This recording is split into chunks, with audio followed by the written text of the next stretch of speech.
It's that time again here on DLC as we get together once more with no set topic in mind. That's right, it's another open discussion episode where I have absolutely no idea what in the wide world of video games we're going to be chatting about. Everyone's bringing something to the party, a metaphorical potluck, if you will. Listen in as we cover a wide range of topics, and hey, you might learn something over the next couple of hours on our free play episode, next on Downloadable Content.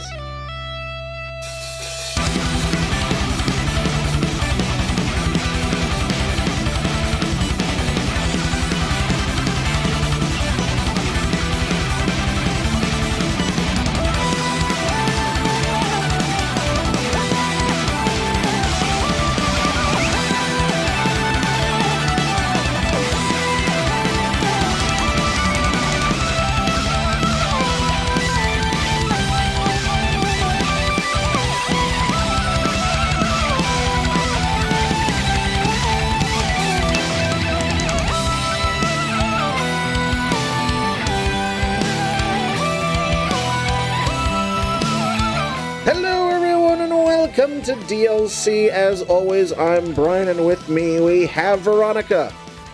Hello. We have Spencer. Howdy. And we might have a Ron. We'll see. We'll see if he shows up. He might be asleep. Who knows? But we'll see.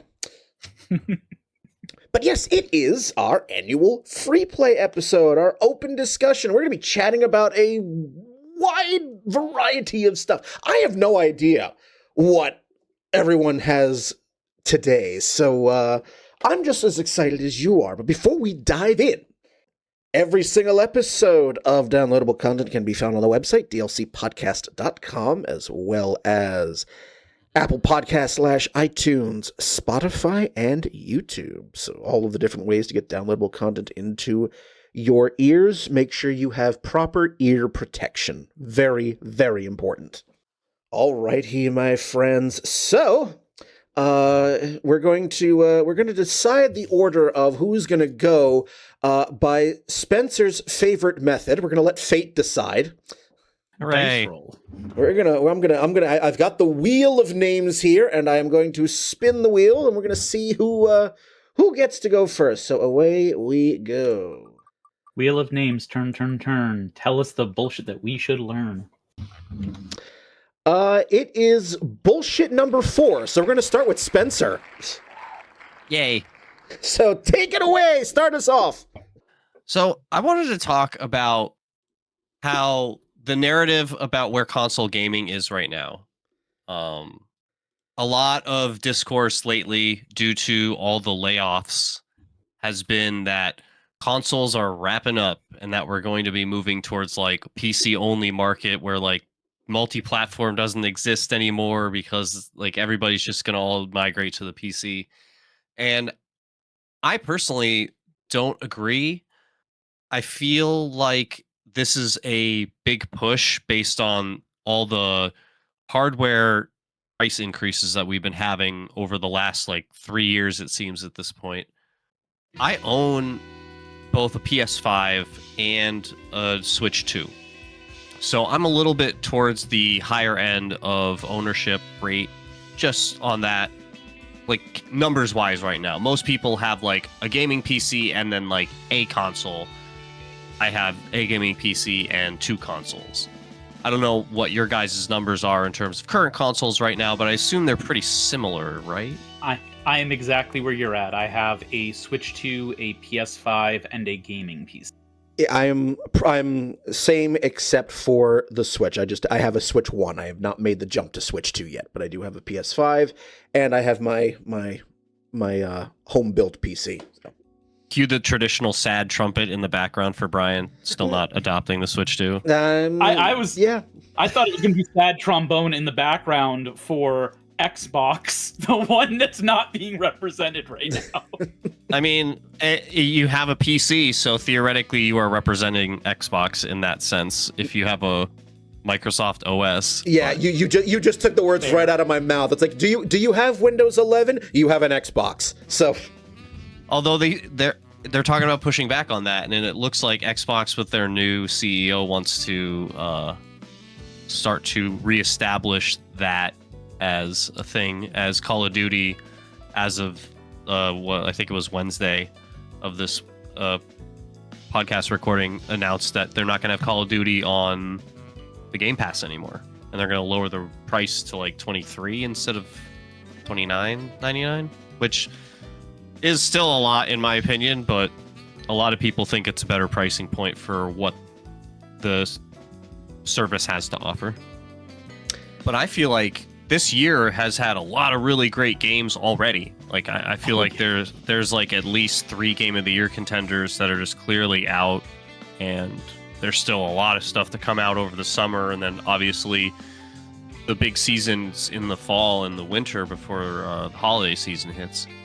It's amazing how packed the first 6 months of this year are, and that's not even typically the good time. Like this year is so stacked with the lineup. Yeah, this is reminding me a lot of 2023, where we're getting like so many like phenomenal games that were just like coming out every month. And it's funny because the discourse seems to be the opposite, where it's like, where are the games? There are no games. When it's like, I feel like it's the same narrative we've gotten forever of PC gamers have always said that eventually consoles were going to die, and anytime there's any kind of correction in the console market, you get the screams that consoles are dying and everything is going to be PC, and that's not what that means. No. And like, while Xbox may leave the console market over the next 5 years, we'll see how their next adjustment goes. Sony makes too much money outside of the gaming industry to ever really leave the gaming industry, if that makes any sense. Like, it's too strong of a company, and it makes enough money that it won't mind losing out on some profits. Like, obviously it's a corporation, they're trying to make profits every year, but overall they're making profits off of their hardware sales and all their other stuff that they make, you know, like TVs and all that junk. Yeah, like Sony has always been, first and foremost, an electronics company. So exactly. Like it's not like Nintendo, whose only business is video games. Correct. And even they're trying to branch out now with Miyamoto heading their like movie department and all that. You know, they're trying to get into other parts of like entertainment media, at least. And they release their occasional hardware that's like, what the fuck are we doing, Nintendo? But that's a different topic. The console market getting more expensive, current consoles getting more expensive, being the reason that people are going to go back to PC is kind of laughable when anybody has looked at the price of RAM or GPUs at this point. Like, don't get me wrong, I'm not saying that consoles are necessarily better, but the same things that are causing the price increases for consoles are also making PCs more expensive to build and buy. And most of the people who are talking about PCs are going to take over consoles are people who already had their PC built prior to the price increases and aren't feeling that pain. Right, exactly. And there's no like difference in what parts are used between computers and consoles. Like, they're all the same manufacturers and they all make the same deals and everything. So, obviously there's uniqueness to each console in terms of the builds and specific parts used and all that.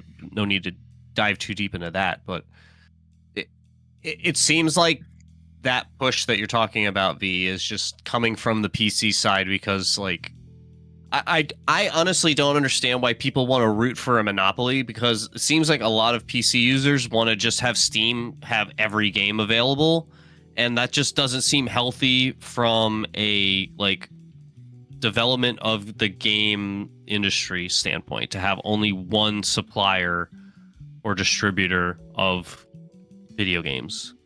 As much as I think the capitalist cry of, that competition is good can often not be entirely correct when they're talking about certain industries. In this case, losing out on Nintendo and PlayStation, that would just be a net loss for the industry, because, like, as much as people don't like exclusives and people want people don't like first party titles that don't get ported anywhere else, a lot of those games would never have gotten made if they weren't being funded by the first party company, by Nintendo, by Sony, by whatever. We just wouldn't get those games. I would rather have the competition between the different manufacturers and have them funding these games so they have stuff for their consoles and have them get made other than them not getting made otherwise. Yes, exactly. And it also allows for more diversity in styles of game rather than like every game just releasing on Steam off of Unreal Engine and, just copy paste whatever's the most successful thing from the year before, change some numbers, change some faces, and then call it a day. Like, that's where I would see it going, is just a complete, like, homogenization of the industry when you have these different consoles available on top of the PC market. It gives there to just be a much wider depth of market. Yeah, I mean, to your point, Spencer, about, seeming that, PC gamers just seemingly want a monopoly. I think monopoly is probably the less accurate term, and the more accurate term, I think, is just utter convenience. Like, because let's face it, we are inherently lazy, and, while it would be very convenient to have everything off of one storefront, in this case, Steam, because that's the biggest, we are collectively as gamers seeing that's a very short-sighted view, because you need that diversity. Because what would happen if everything becomes homogenous? Then what do? We start complaining about how too many things are the same.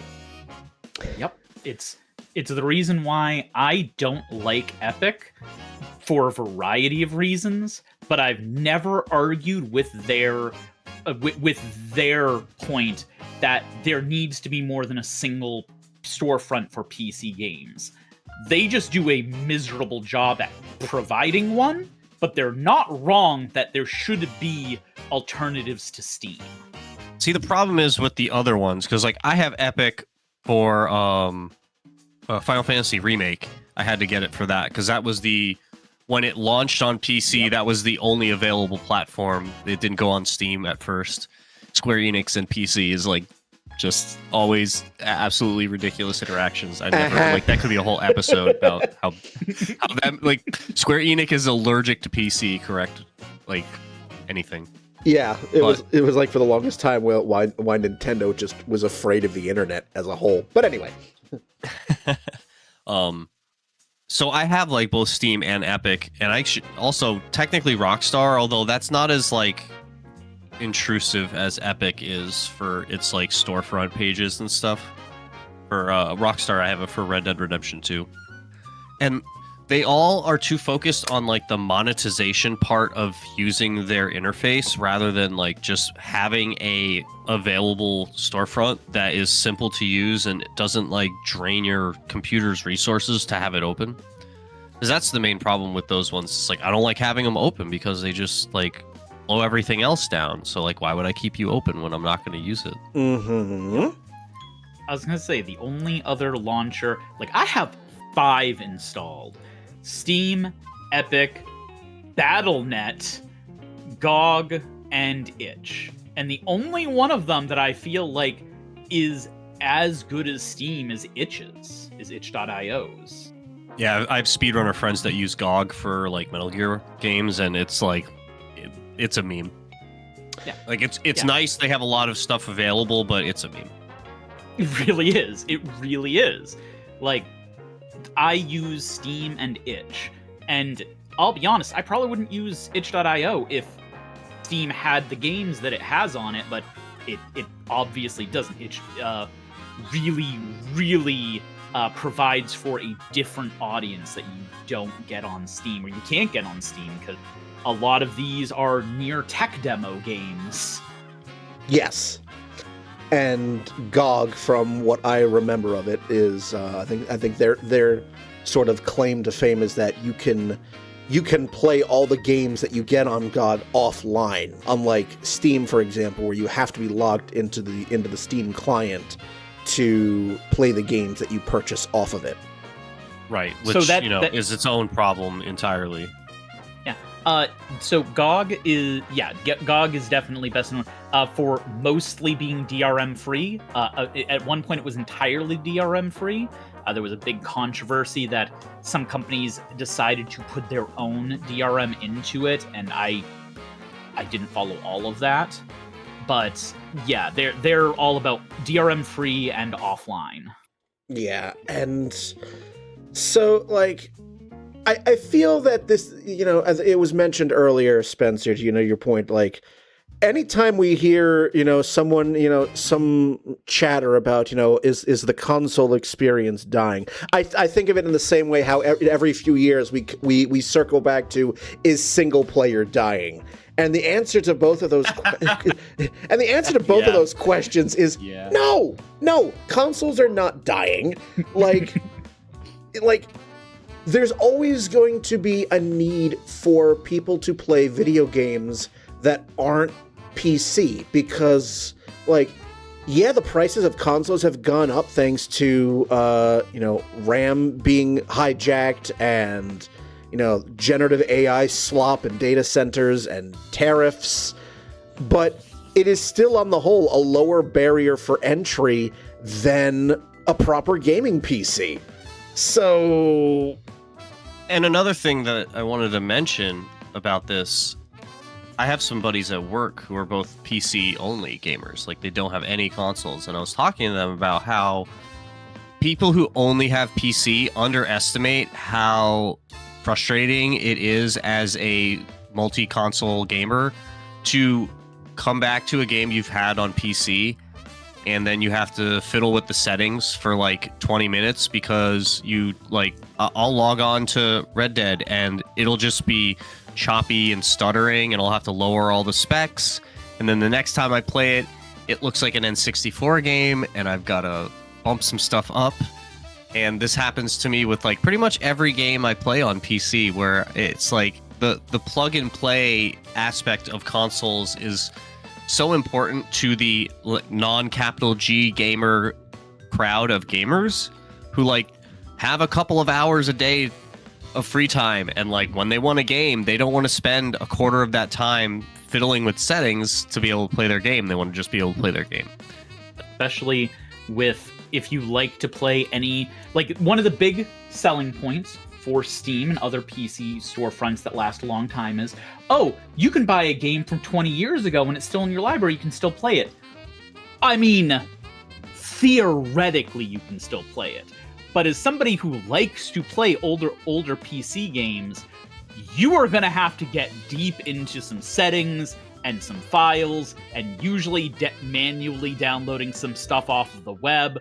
You're going to need to find some old forum post, or since forums no longer exist, Reddit post, or join a Discord. I hate Discord for that. I want to just be able to find it online. But to find the instructions to get your game from 2002 to run on Windows 11. This is why they plug and play. This is why the Internet Archive is just amazing for that, because when I play Civ 1, it's just right off Internet Archive, and I don't have to worry about any of that nonsense. Yeah. Now, granted, that's literally DOS, so it's a lot simpler than something from 2002, which is going to have its own UI interface that loads in with the game off the CD, like a DVD player kind of thing. And you also have things where hardware changes over time too, and hardware manufacturers are not supporting certain things. As an example, NVIDIA dropped, I think it was DirectX 8 or DirectX 9 support on the 50 series GPUs. So now you have now you have stories of people with a 5090 or a 5080 unable to play Crisis, a couple of I think or the original Half-Life plays like garbage on a 5090, whereas if you plug in a 1080 Ti, that car just puts out 150 FPS no problem. Yeah, and this is exactly my point. Is just PC is so niche that like the people in it don't even realize that it's niche, and that will never be the adopted standard because it's too complicated for the average person who's not like living the life of a PC gamer, who isn't like, oh, I need to update my parts every 6 months or every year or whatever. No, like these people, if they're getting a gaming PC, they're buying it once every 10 years and they're using it until it can't play solitaire. And then they're like, oh, what's wrong with my computer? And then it's like, take it to the guy at the store and it's like, oh my God, what is this guy doing? It's just, oh my God, you might as well be playing on, Windows 3.1. So... I would rather be, actually. Thank you. Can we offer that, please, Microsoft? Downgrade, please. But that's a really good point. I mean, that's another reason why consoles will always have a place in among gamers, because that you're exactly right. There are way too many variables with PCs. I mean, even just with because you have to account. No developer is going to account for every single possible build you have, whereas a PS5 is a PS5 is a PS5 is a PS5. If you have a PS5 and your friend has a PS5, it's the exact same technical specifications, and developer can work with that. You cannot account for the trillions of different varieties of video cards and RAM and monitors and processors. It just, no. So, I will say, though, there is something hysterical, because I still have my original CD-ROM of Myst. Like Windows 95. Myst. You and every Goodwill in America. Thank you. So, out of curiosity, I think maybe it was a year or two ago, I was like, you know what? Because I have an external CD-ROM drive that I plug into my computer. So I'm like, all right, first of all, does this thing still load, and can I install it? So, I boot it up, and the first thing it does, it goes, you don't have QuickTime 3 on this computer. We can't we can't run this game. Ratatouille meme of you getting pulled back into your youth. You don't say. You don't say. I don't have QuickTime. But the disc has QuickTime 3 on it. So it installs QuickTime 3 and it works. Like, yes, and because this was made for like a 640 by 480 resolution, the game looks like a raisin on my monitor. It's this tiny little window on my 2560 by whatever monitor, but it works. It's grainy as fuck because it's running off of like one of the earliest versions of QuickTime. But it works! You can run like 30 different versions of the game on your monitor at the same time. Yes. You see them all at the same resolution. There you go. Just have all like my covered in like 18 different windows on my screen. But yeah, no. So I don't. When people keep talking about the demise of like the console market because PC is superior, I'm like, nah. And now, especially with now that the handheld, now that the handhelds have evolved to the point where you can play these console type games in the palm of your hand, that ain't going away. I just no. If anything, I think for specifically the mouse feature on the Switch 2 catches it up to the PC in a way that consoles usually can't. Because, like, playing Pacopia with the mouse or any game of a similar nature is as good as using a normal mouse. It's not like Mario Paint, where you've got the trackball that collects all the cat hair and then, like, it stops working correctly. And you've got to, like, crack that bad boy open and then, like, rub the ball clean. I was so unsure of the Switch 2 having mouse capabilities, and I was originally exclusively going, okay, they're doing this to try to make it easier to port certain games over to the Switch 2 that use mouse controls, and then I played Pokopia, and I went, oh, I understand now. They didn't just put this in to support other people, they put this in because they had a reason to put it in. And you could tell, like, any of the games prior to Pokopia that have any mouse functionality, it's an add-on because those games were developed before that was really released to the developers. You know, like, that was probably still in the, like, Nintendo hardware division of the company where they work on, like, their controller designs and their console designs and all that. They were probably still cooking that when, like, Bonanza was out, or when Bonanza was in development, or obviously when Metroid Prime 4 was in development, since that was in development since the PS1 came out. Yeah, and like, so I feel like we'll be seeing more examples of this as we move forward. Like, I wouldn't be shocked if the next Zelda and Mario games have like significant mouse functionality with that, like, is more than just like add-on gimmicks, but like crucial gameplay that actually makes sense and works with the game. That'd be something like, so it's like, oh, so Nintendo, when are you gonna just come out with a PC at this point? They have been forever. Called their consoles. Yes, yes, that's exactly it. But yeah, if all consoles are PCs, then all PCs are consoles. Be careful, otherwise you might get the Linux bros after you. Ruh-roh. Every year is going to be the year that Linux hits it big and takes down Windows and brings us to a socialist utopia. Uh-huh. Every year. Every year. All right, cool. So, do you have any more on that, Spencer, or do we want to move on to someone else? No, I think that pretty much covers what I wanted to talk about in that subject. If anybody else has anything they want to add before we move on, feel free. No, I think I took up enough space. Well, you might be taking up some more space. Also, hi Ron, welcome. Nice of you to slip right on in. Thank you. Just slide on in. I hope I didn't catch you napping, but No, you didn't. I should have been awake anyway. It's fine. All right, so back to the wheel here. We've had Spencer, so let's see who will get to go next. So let's spin the wheel of morality one more time. And this time it does land on Ron. Okay. So, I saw something the other day, a couple things. Has anyone read IGN recently? No, I like my mental health. Well, I don't blame you, so... Occasionally? Yeah, like occasionally, if something, crosses my mind, but what are you specifically referring to?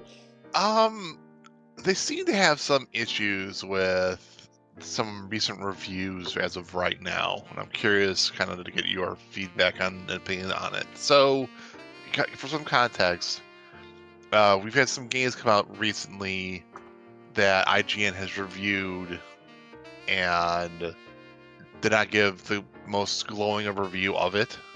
Okay. I'm trying to find the exact review. I was going to say, what game? So the first one that I saw about this was a game Crimson called Desert. Mouse, PI for Hire. Yeah. And the general premise of this one is, so for those who don't know what this is a animated Doom-like game, but the animation style is not gritty realism, it is not gory blood, it is 1920s black and white, bouncy up and down, Steamboat Mickey, Steamboat Willie, mice. Yeah, it's I've seen. Yeah. I didn't see that review because again, like, no, I stay far away from IGN now. They're like, when they come out with those like best games ever lists, and it's just like, what the hell are you guys talking about? Mhm. I just have no faith in that site anymore. Yeah.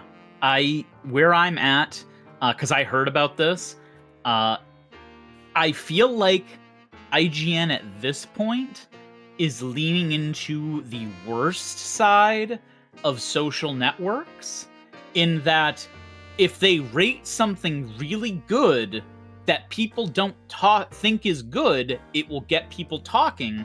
And if they rate something bad that people generally regard as really good, it gets people talking. And that the negative attention when it comes to the internet and the way social media works is just more views for them. I can't help but look at this from a very cynical aspect of, I don't even know if these reviews are low because the reviewer actually believes it or because it's going to get them more attention. Not to mention now you have to like question every article that's written as is it's written by a human or not. Yeah, that's fair too. So AI are people too. so the reason He's why AI too. Get him. Yeah. So I'm bringing this up because just to get the lead out of the way, this game is being reviewed very well on Steam. You have people that love the cartoony, like Cuphead's black and white style, like artistic graphics, like old-timey cartoon. Yeah. But it's also like pretty violent. Not like Mortal Kombat levels of violence, but it is like quite violent. It's interesting contrast where it's got this like very, Steamboat Mickey, like you said, style art, but like it's an actual like pretty violent game. Yeah, like it is very much a Doom. Like Doom is gonna be the closest thing I can compare it to, because that's the sort of modern playstyle you're doing, where you're a guy, or in this case a mouse, and you got a gun, or you got a punch. You can punch people, and then you're shooting things up, and like you're shooting out little cartoon bullets, and they're going boop, boop, boop, boop, boop, boop, boop, and then they fall over with a my heart, my weak little heart, and there's a splatter of blood on the ground as you see their like 2D dead carcass as you run past it. But like I think, so the general thing here is they gave IGN, the person reviewing this, gave it a 6. And pretty low for IGN standards. Usually they'll give like, Barbie's Adventure Play Palace like a 7.5. So the general review of it is, quote, "It's an amusing FPS if you just want to blast some cartoon mice and not think about it too hard. But its haphazard marriage of noir storytelling and boomer shooter actions are at odds in uncomfortable ways that weaken both aspects." Yeah, I've been kind of skimming the review for it while you've been talking about it, and this seems more genuine than I had expect their review to come out. I don't necessarily agree with them, but their issue seems to be more with having a boomer shooter that is film noir rather than having anything to do with the more cartoony aspects of it. That those two things just don't go together, which I don't think I agree with, but they do seem to make a case for it. See, like, that's what bothers me the most about reviews in the first place. Like, and this isn't even just gaming reviews. I mean, just like entertainment reviews in general, is people have a very hard time removing subjective preference over objective, like, flaws. Like, that's not a flaw. That's a subjective decision. Like, that person doesn't like those two things together. That doesn't make it a poorly made product. It just means that it's not for you. I mean, I suppose that comes down to the question of what is a review meant to be? Is it meant to be just a way of going down the facts and factual flaws of something? Or is it supposed to be talking about the reviewer's own personal enjoyment of the thing and being able to express that enjoyment to other people so they can decide whether that appeals to them or not? Because, like, the example I tend to give is a good reviewer should be able to give a bad review for a game, but give that review in such a way that I can tell that what they hated about it, I would love about it and still want to go play that game. Right, and that's what I'm saying, is like, rather than using your subjective distaste for something as a reason to say this game isn't good and you shouldn't play it, and thus I'm going to give it a bad score, you still give it the score it should have for a game of its quality, and just give your personal take of, like, this part of the game did not appeal to me personally, so keep that in mind if your preferences are similar to mine or whatever. Because, like, I understand that there was a time in the 20 teens where reviewers had like a following of people that would be like, this guy likes what I like, so I'm gonna, follow his stuff, and like that doesn't really seem to work. It doesn't seem to happen that way anymore, because everything's so like shocky and hot takey that like no one really has like a true grasp of what anyone likes or dislikes, because everyone has to hate everything to a degree that is unsatisfactory.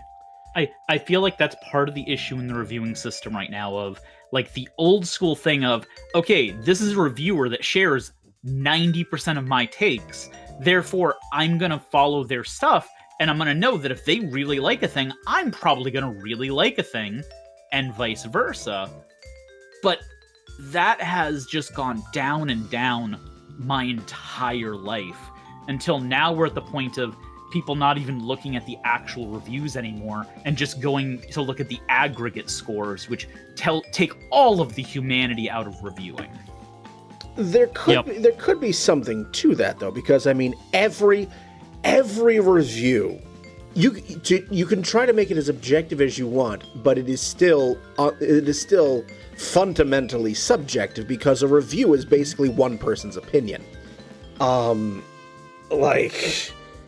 And this is something I used to say a whole lot back in the days when Game Informer was owned by GameStop, because Game Informer regularly reviewed games and gave games scores in some cases, because that would be a game that GameStop was trying to push. Like, there would be games where, on the whole, they would get like middling to somewhat good reviews, and then Game Informer slaps an 8 or a 9 on it and go, wait, what? One thing I loved about it, I don't know if you noticed this about Game Informer, but I did, Brian.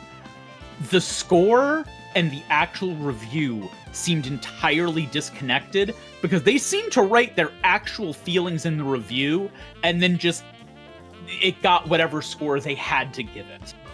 Yeah, I really don't think that in the era of GameStop ownership that the Game Informer review team really had a whole lot of editorial independence, but that's... Well, I'm just meaning, like, I've seen ones where it gets a glowing review score, but the review itself was rather scathing. Where you're like, these two do not line up correctly.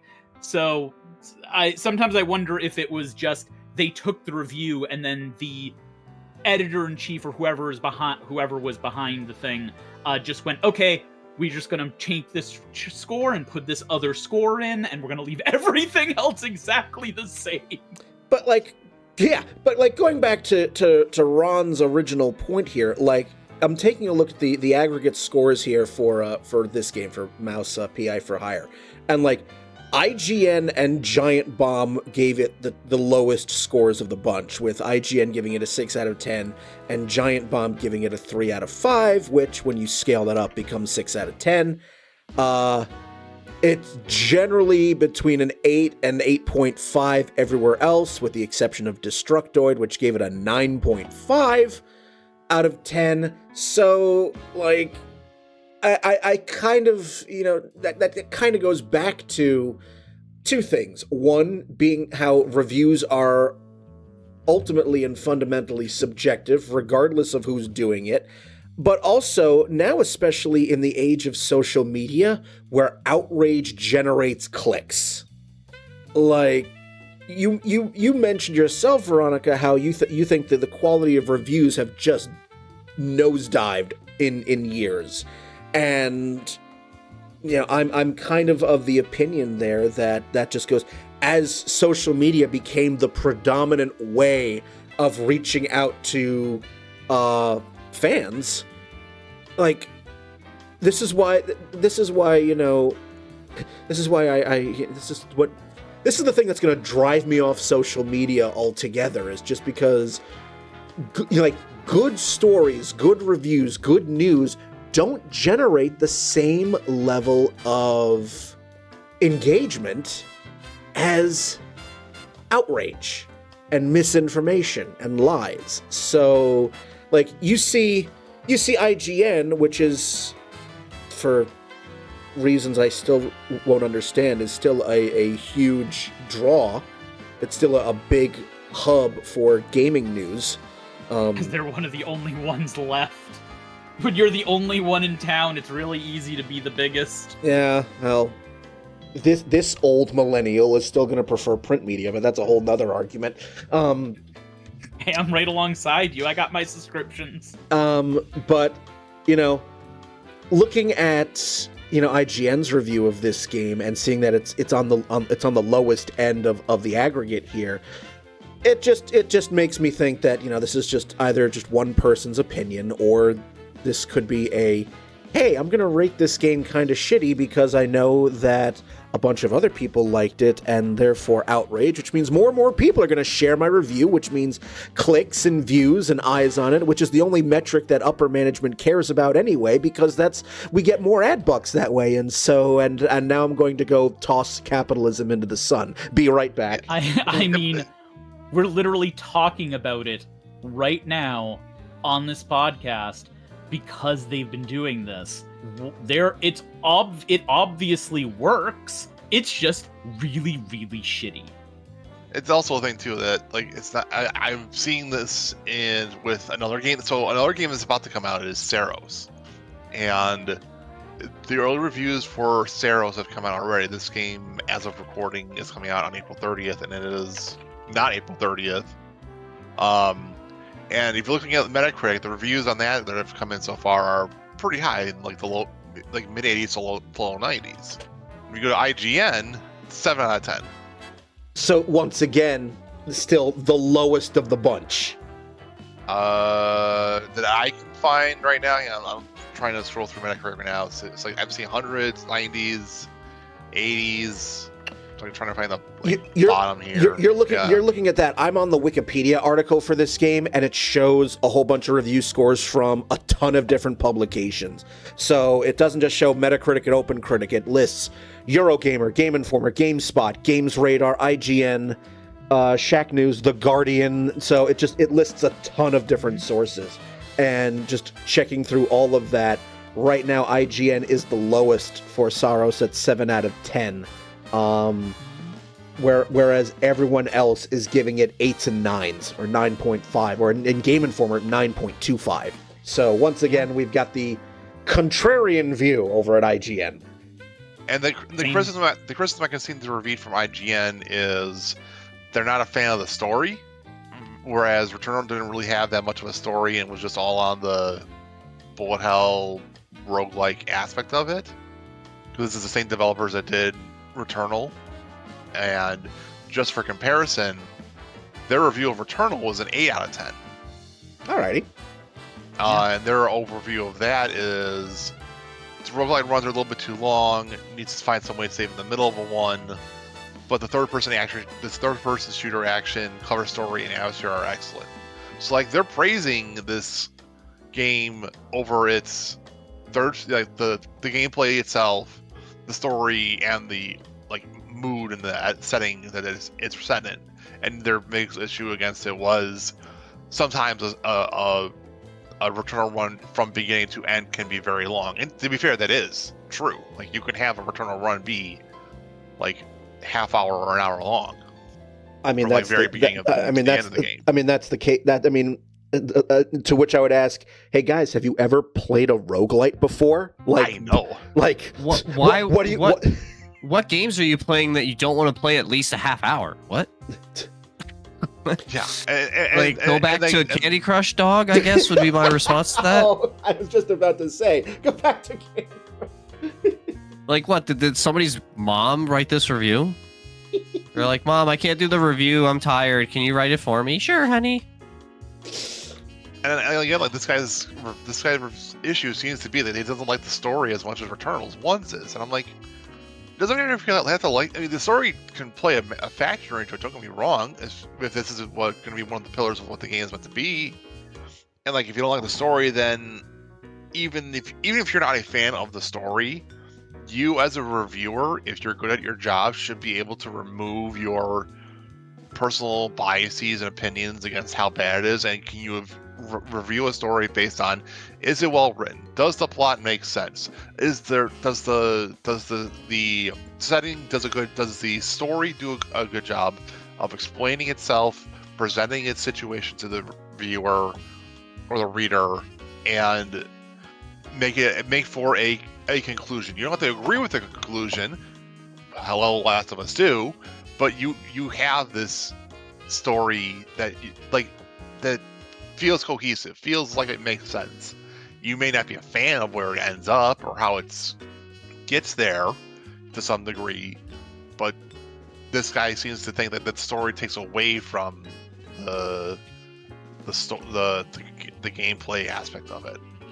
So then I think so. Like, the only thing that I could probably say as a result of that, because I mean, like, obviously it depends on the game you're reviewing, but like, if you were like, so Ron, if you were reviewing a JRPG, how could you do that in a way where, like, if story is going to be so subjective, like, how could you write a review on a story-heavy game without using story as a factor in your review? I mean, you can. I mean, you have to, but you can still recognize. Okay, as an example, I'm trying to replay through Xenoblade Chronicles right now, and I'll see you in 3 years.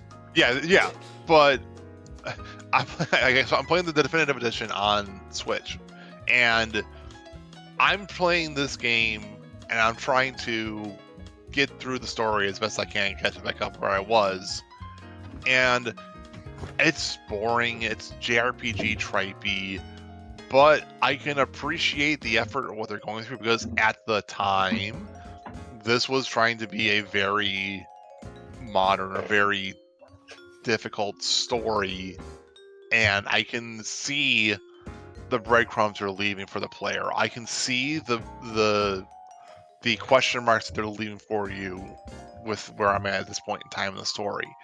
They're trying to build up to something and have you as a player experience the story as you're doing this.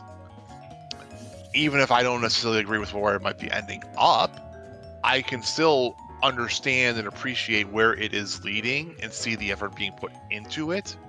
And even though I may not agree with it, I may not latch onto it, and it may not be my greatest game of the year, I can still go like, story is not for me, but it is well written.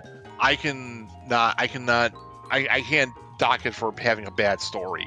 I can dock it for being not to my taste, but that's not my job as a reviewer. I can tell you that from a story POV, the story makes sense within the setting itself. And yeah, that just kind of gets back to what I was saying before. It's like where you as a reviewer have to be able to separate your subjective distastes from objective, like, poorly made game elements.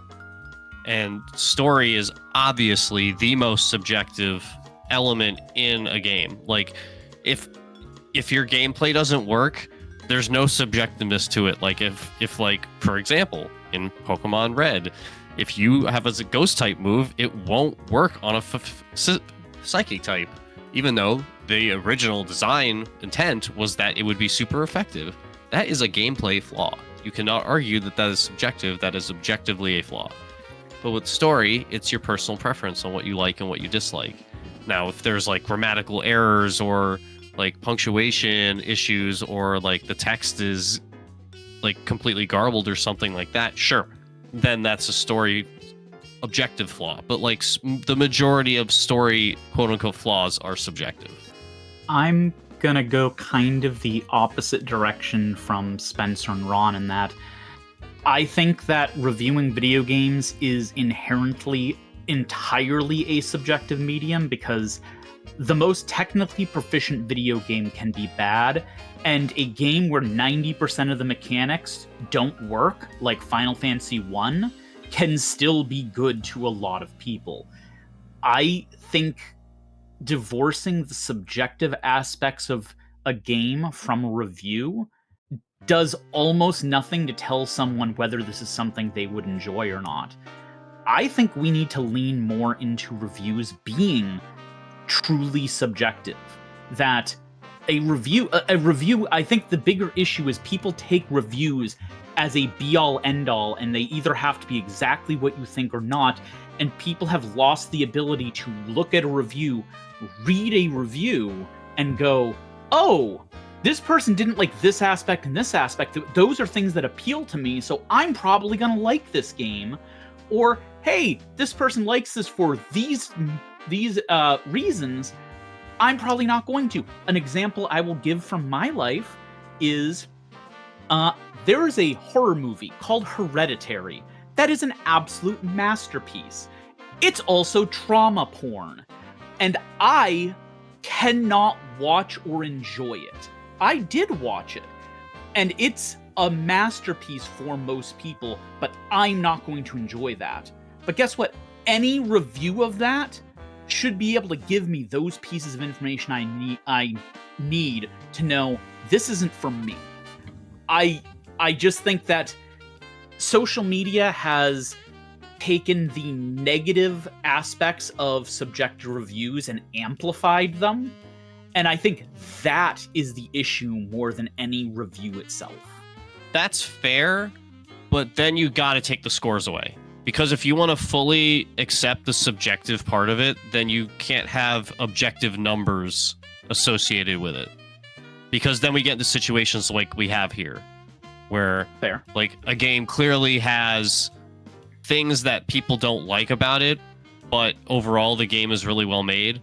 But then we've got these outlier scores that confuse people because they think it's a great game and then it's not, or vice versa, because these scores aren't they're just not helpful. I don't expect people to do what I do, but my personal my personal way of doing it is I look at Metacritic for the score, because by getting an aggregate of all of the scores, it gives a better average. And I look at individual reviews for what they actually wrote. The individual score does not matter anywhere near as much to me as what their reasoning was for how they felt about the game. But the thing to keep in mind is like you're preaching media literacy, and unfortunately, in the modern era, that just does not exist anymore. I mean, that's ultimately where this comes down to, though. Like, capitalism is gonna capitalism. If negative gets more things than positive, then negative is gonna get more than positive. The only fix to this is increasing media literacy for the people, and then people will be able to pick apart and make their own decisions on these things. But they can't if they don't have the media literacy to be able to look through the reviews and through everything else and come to a conclusion on it.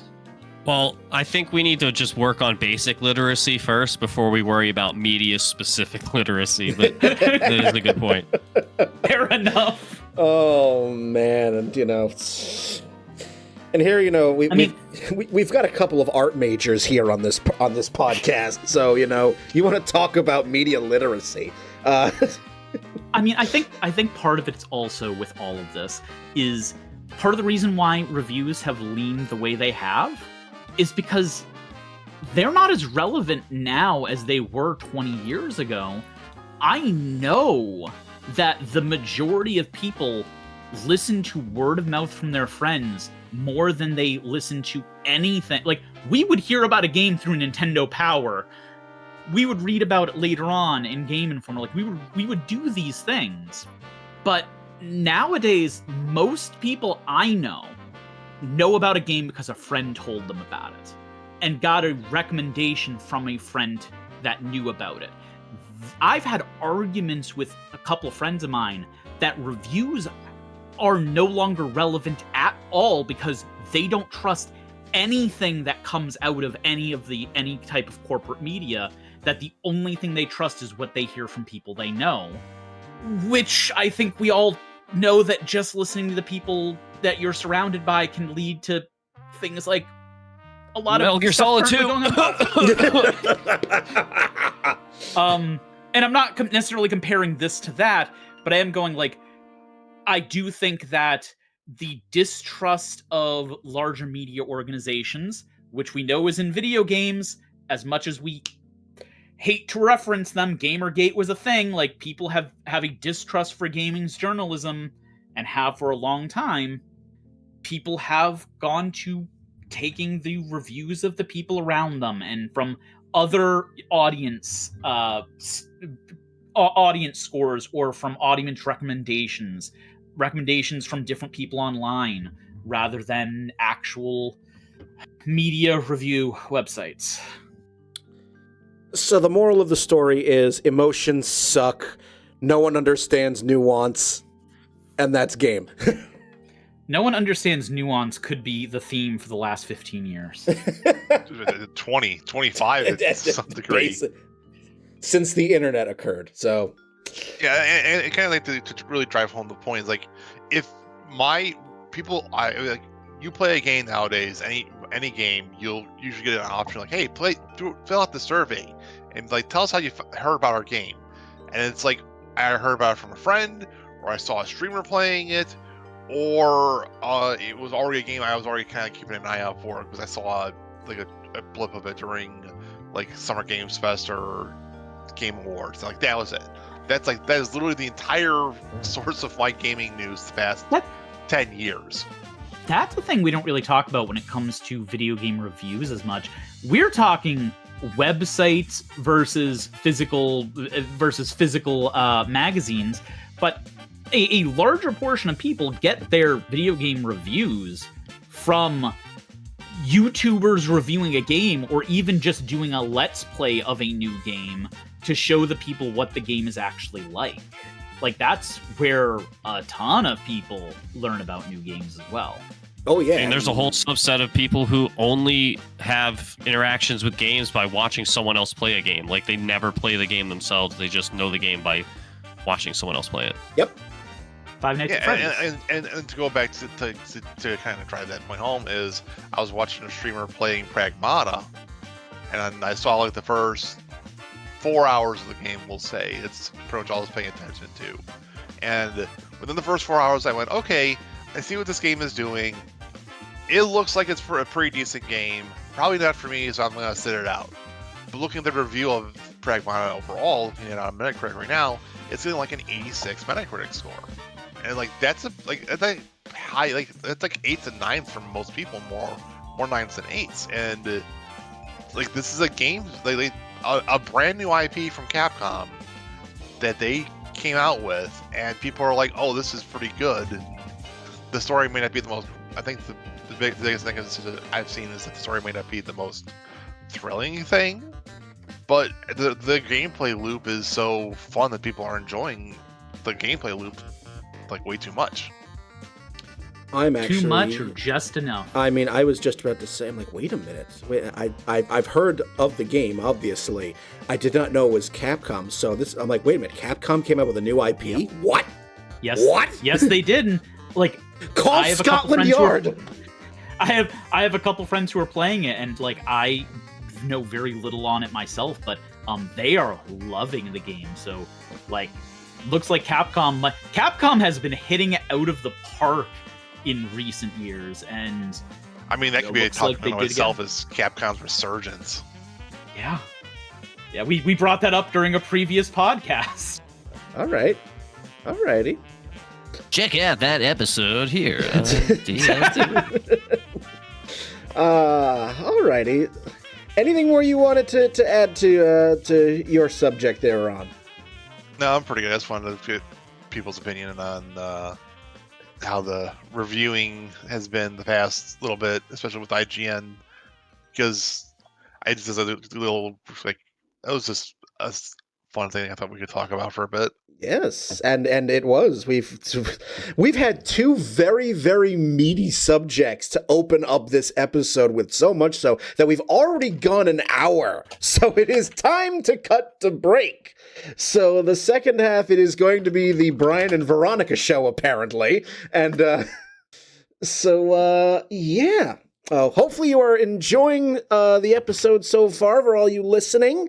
And hope you've learned a few things, maybe have some opinions of your own. But in the meantime, we will cut out for a few minutes. You'll have some music, as is the usual custom here. So when we come back, it is myself and Veronica to go. we'll see what we've got in mind. So, you're listening to our free play episode here in Series 13 of DLC. So we'll see you on the other side of the break.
Welcome back to the second half of our free play episode here on DLC. We are all still here.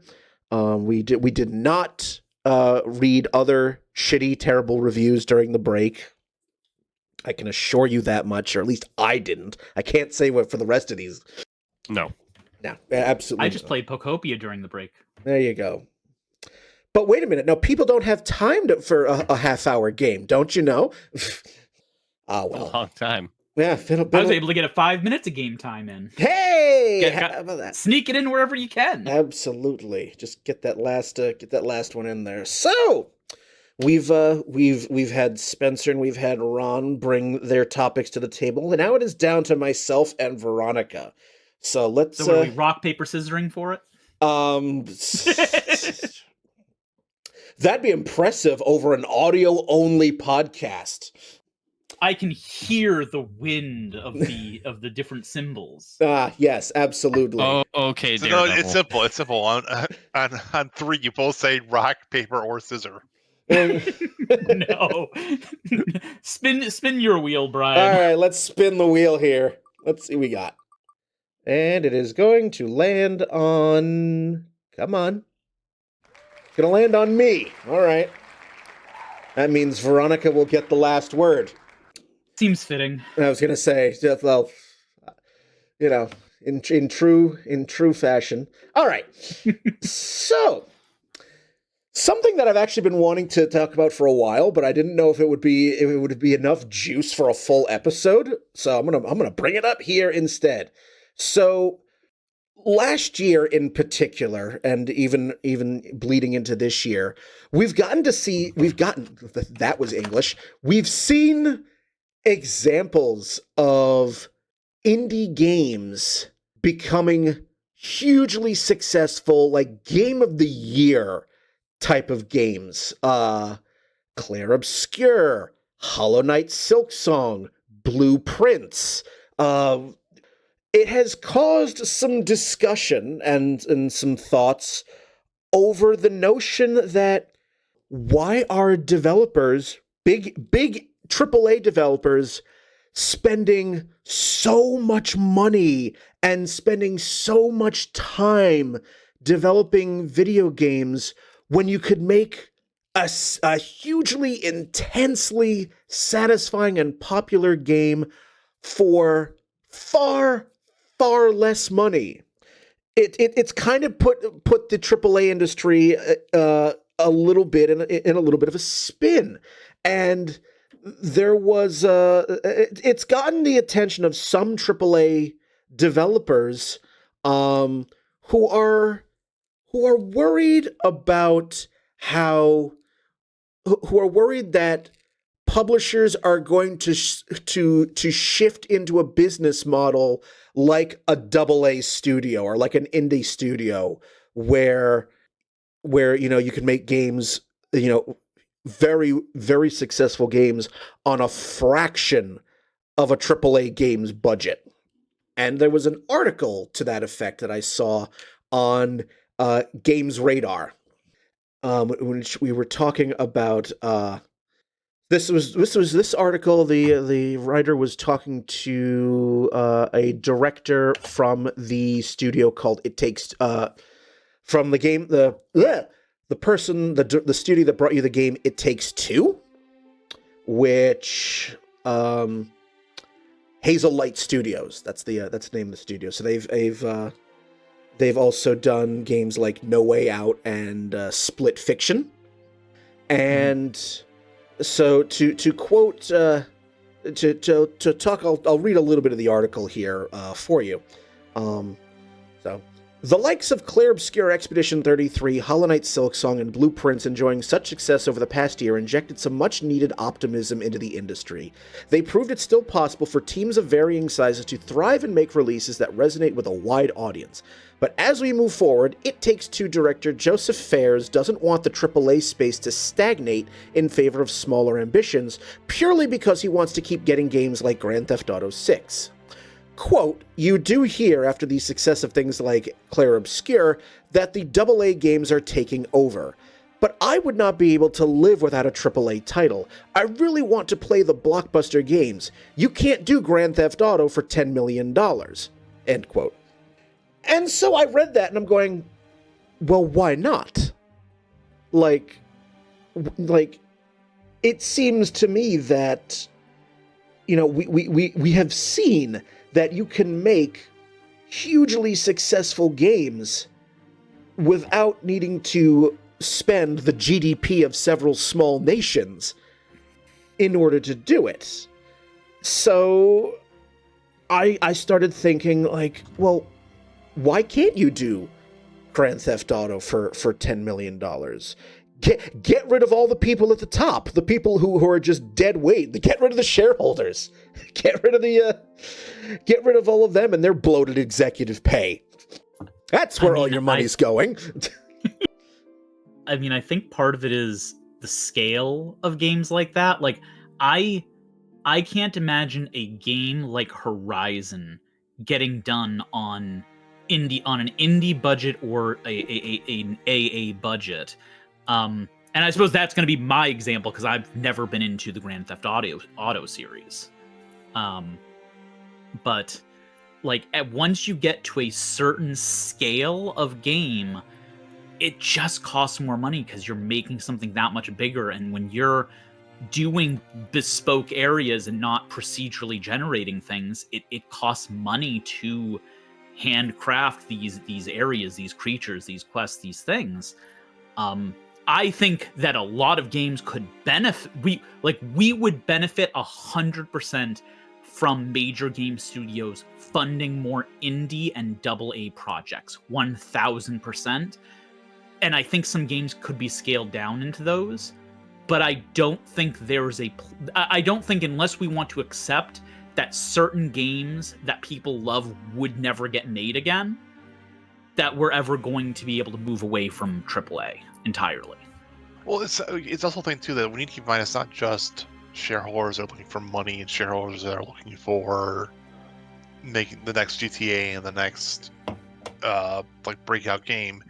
It is also a thing where some game devs studios just have very terrible production staff, and I don't mean like the people working on it. I mean the producers, the middle management people that just have terrible time management and terrible project management of a project. And like that's a thing that we've seen plague production time and time again. It's happened with Final Fantasy 15, where they spent 10 years making that game before it eventually released, and to average reviews and average sales, and like they barely made their money back on that. And Square Enix as a whole was waffling about in the late 2000s and the 2010s with a lot of their projects suffering from very poor management of the product. And you have people that are trying to focus more on that, and to use Square Enix as an example again, compare that to the Creative Business Unit 3 or Business Unit 3 now, which is their the team that makes Final Fantasy 14, and they made eventually Final Fantasy 16.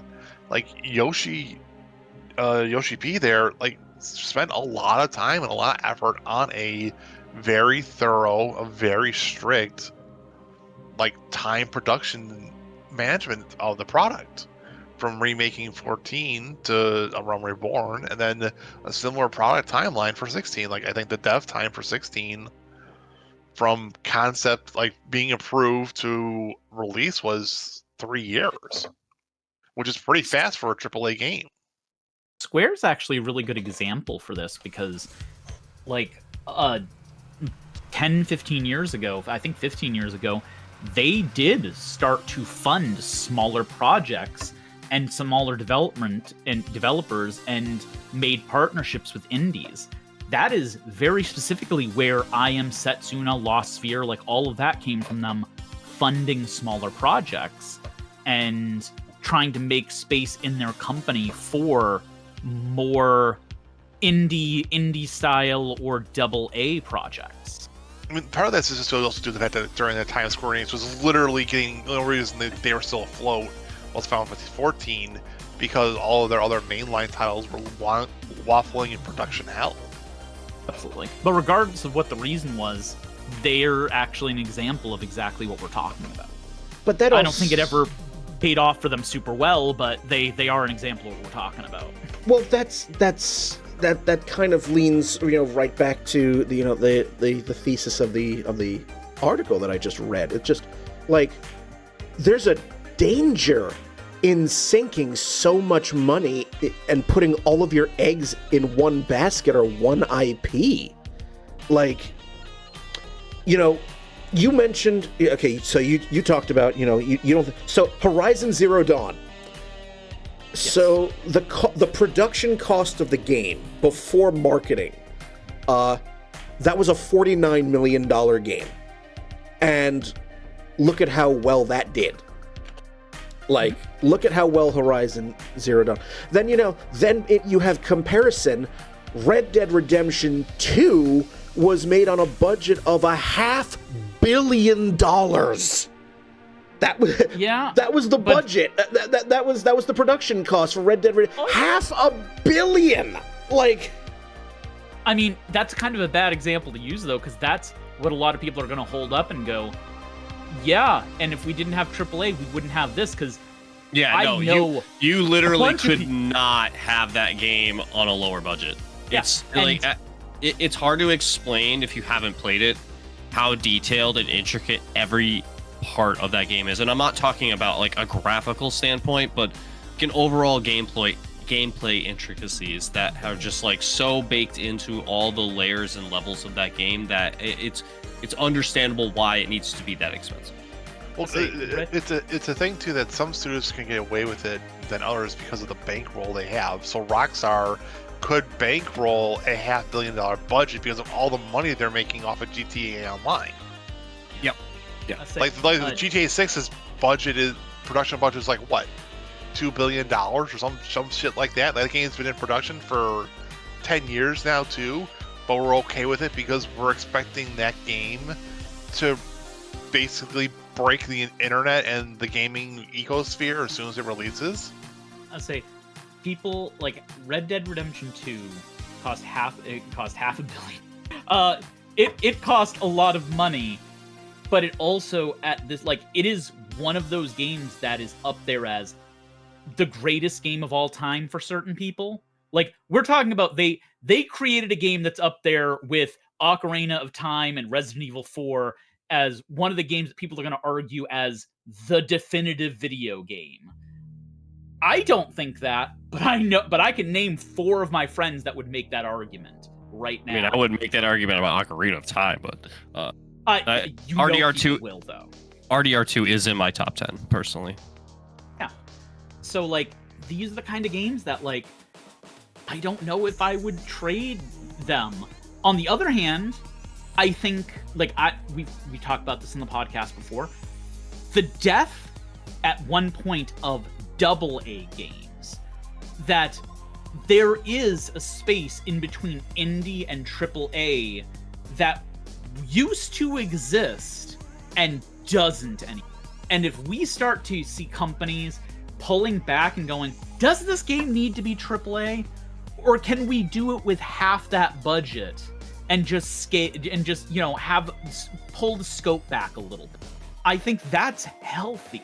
I think that would be amazing, because I think that style of game that needs to be part of the gaming landscape, and I think it is detrimental to the industry that we don't have that. Well, it's just the copycatness of the entire industry. It's just whatever's the most successful is going to get copied until something else comes out that's completely different, that's very successful, and so on and so forth, and over again until the end of the industry entirely. I mean, yes, there absolutely is something to that. But, also going back to the AAA space, take another, widely acclaimed and sold very well AAA game, Control. Remedy's development budget for that was $33 million. So, like, and it was freaking amazing. Like, I've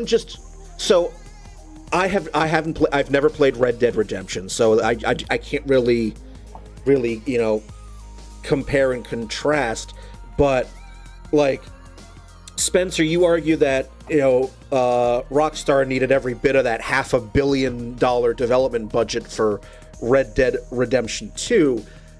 You don't think that they could have made just a good of a game without crossing the $500 million mark for development? Well, if you're gonna, so like, again, it's hard to explain the details that you get from that game in the sense of like each NPC's actions are independent of each other and aren't unlike loops in the traditional sense of like where like some, like an RPG, for example, where like an NPC just like walks down the same street and has the same, to use examples that we've been talking about, Xenoblade Chronicles, like you have your NPCs that like wander around town, but like they wander the same path, they have the same things, they say that they do the same things. Like in Red Dead Redemption 2, you will get unique interactions from the same NPC, like each time you interact with them, like different times of gameplay, not like over and over again, like you just keep bumping the guy and it'll get different things out of you. But like when you come back to that town a couple of days later, he'll give you a different interaction and we'll be in a different part of town, but it's like the same people. The way that like your hair and facial hair grows slowly over time, and these details can be adjusted and manipulated. Like again, we could do a whole episode on it, but like no, I don't think the level of detail and character development that you can get from Arthur specifically is possible on a smaller budget. I think a big part of it for it and why these details matter is the whole point of Red Dead Redemption 2 is immersion, to be immersed in the world in a way that is believable, that takes you out of just playing a video game. And yeah, I don't think the amount of detail that game took, like you could reduce the visual fidelity on that game and it would still be a AAA budget, because it's not just the realistic graphics that are making that game expensive. It's how much handcrafted detail you had to do into each of the characters and to what they do and how you script everything. Like, you can't reduce the human cost down enough to get that. Look, you could probably reduce that budget by a bit by lowering the at the time cutting edge graphics, but you're not cutting it down that much, because that's not where most of the money. Like, I genuinely would guess that the entire voice acting budget is more than Control's entire budget. Like, just for an example, like, I don't know these numbers off the top of my head, but like, based on the amount of effort that the voice acting has to do for the game, I couldn't imagine that it's less than like 50 mil just for the voice acting and like all the motion capturing that they're doing and everything involved with like the vocal performances that are given both by the main cast as well as all the NPCs, like so many NPCs. And it's not like recycled either, like there's a lot of variation in different people and different voices and that kind of stuff. I think we're getting really focused into a single game when I think there is validity in this as a concept of, yeah, if we can get game studios to start to fund smaller projects, I think that is inherently good for the. There's also a question. It should be a question too. Like, define the studio and define the budget, because having numbers helps people picture. Like, okay, so Clair Obscur was around 10 million. Like, Control was 30 million, and then when you're saying Red Dead Redemption 2 is like $500 million. Okay, so as an, I don't know, like, throw out an idea here, like the general accepted definition for AAA, just for the people listening, is anything over 100 million. Yeah, and like AAA is like, okay, so 100 million. That's how many games have hit that have that production budget and then make that money back. I would hazard a guess not as many as they're hoping. I mean, we've seen a slew of game studios go under the past few years. You had Concord and Highguard get released recently, and Concord was a gigantic bust, and Highguard was also a bust, and those were probably in the budget of about $100 million, I would think. Yeah, those are different because, like, well, at least we were talking more about single player experiences versus a live service game, which is like a whole completely different bag of garbage that you'd have to sift through. Oh yeah, I agree with you. I agree with that bag of garbage thing, but like, these are games that were designed from the beginning as AAA games, and whether that's live service or not, they're still meant to be games that have this big budget and just massively flopped versus finish your thought. So versus to keep it to another live service game, let's go to, I'm trying to think, like one that's like more recent, like, I guess was it Apex? I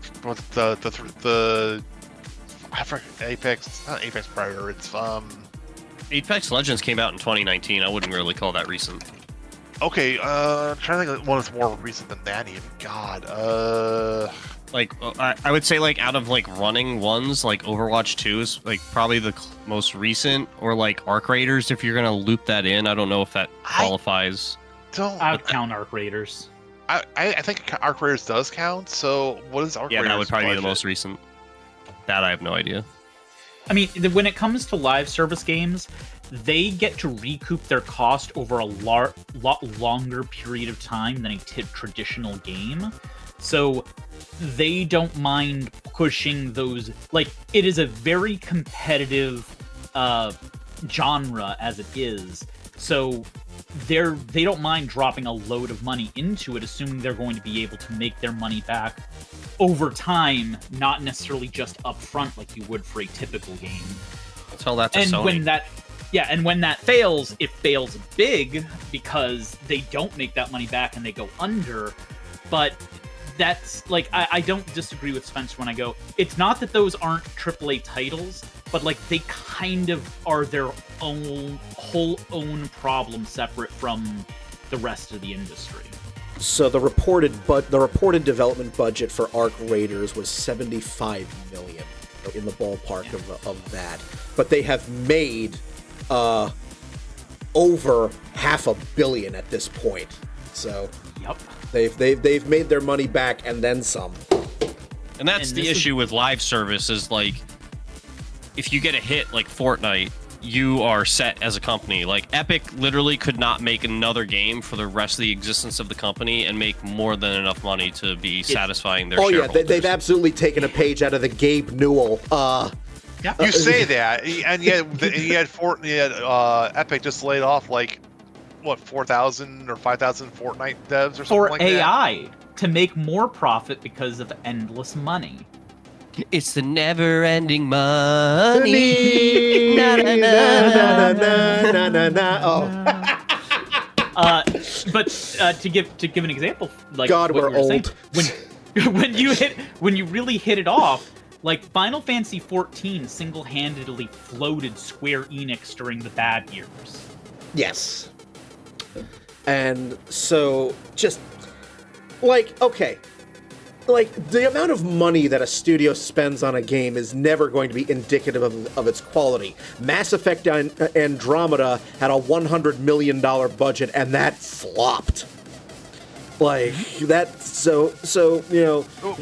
Okay, so again, going to BioWare, Anthem, what was their budget when that game eventually released?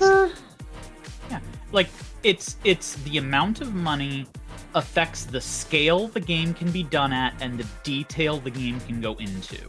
And if you're going to make a game cheaper, you need to pull back on one or both of those things. Pulling back on that scope. Well, like getting back to like Nintendo being like a foundational part of the industry, like they do this all the time where they'll give a fledgling company or like smaller dev team that's not affiliated with Nintendo a small project to be like, prove yourselves.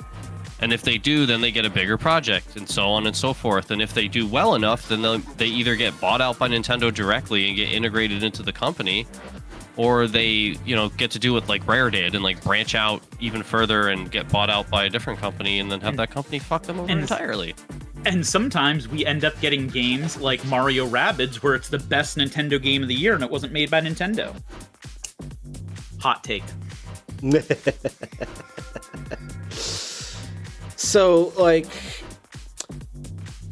jumping back to the point of the article, which is not necessarily about entirely large budgets, but also just this particular developer's fear that because you have these smaller games on smaller budgets, these like AA and indie games that were just insanely popular game of the year candidates, his concern is that other AAA devs will see the success of those games and decide to pivot toward smaller titles as opposed to the big blockbuster franchises that we all know and love. What, video game companies not understanding nuance? Say it ain't so. Well, okay, so like for his specific example of GTA, that's never going to happen. Rockstar is too like rich at this point to care about failing with something like GTA. No. Wait, you say that they'll care. The shareholders will care very hard if GTA 6 fails for whatever reason. It's not going to. Like, let's be honest. Come on. Like, there's too much of a base of players that are going to just automatically shift to it. Like, and I'm talking about. Oh, go on. Okay, I really do. Okay. GTA 6 will probably make its money back. I don't disagree with that sentiment. Do I think they're going to make as much money as GTA 5? I'm not so sure, honestly, because you have people that are playing GTA 5 that have spent thousands of dollars on that game. None of that shit's going to GTA 6. None of it's porting over.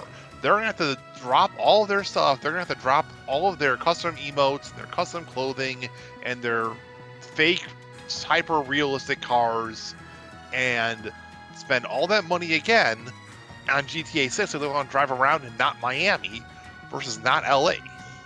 And I don't think you're going to have people that are going to do that. I do.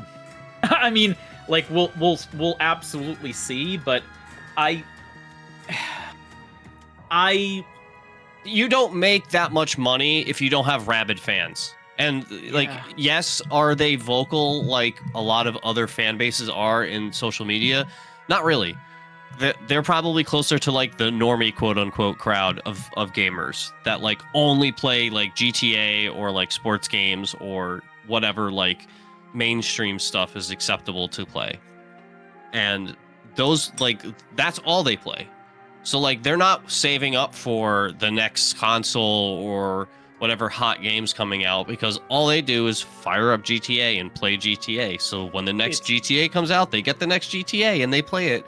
And like, yeah, did they spend a bunch of money on the older game? Yes. And like, would it be great if there was like backwards compatibility? Sure. But like, that's not, the game's too old, first of all. Like 10 years is a long time in gaming development time. Like there's so many changes and advances that like, it would be very strange if it carried over. Square, are you listening?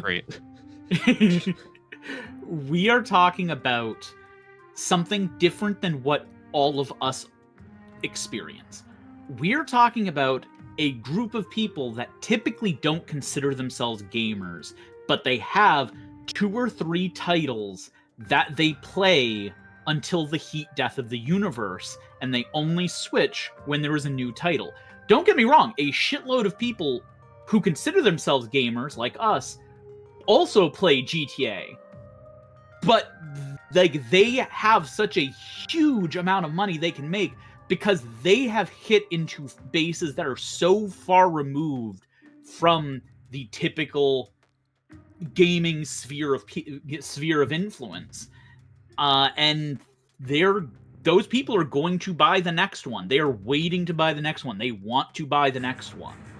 Like my cousin literally makes a living on a GTA role-playing server. Like, it's insane the reach that this game has. The only comparison I can really have to it was Call of Duty during its height. Not right now, but when it was at its biggest. This was when, like, what, the second Black Ops, like, re-release or whatever, like 2018, 2019? Probably that would. I would guess that's about the time period. I think the current comp, is Minecraft.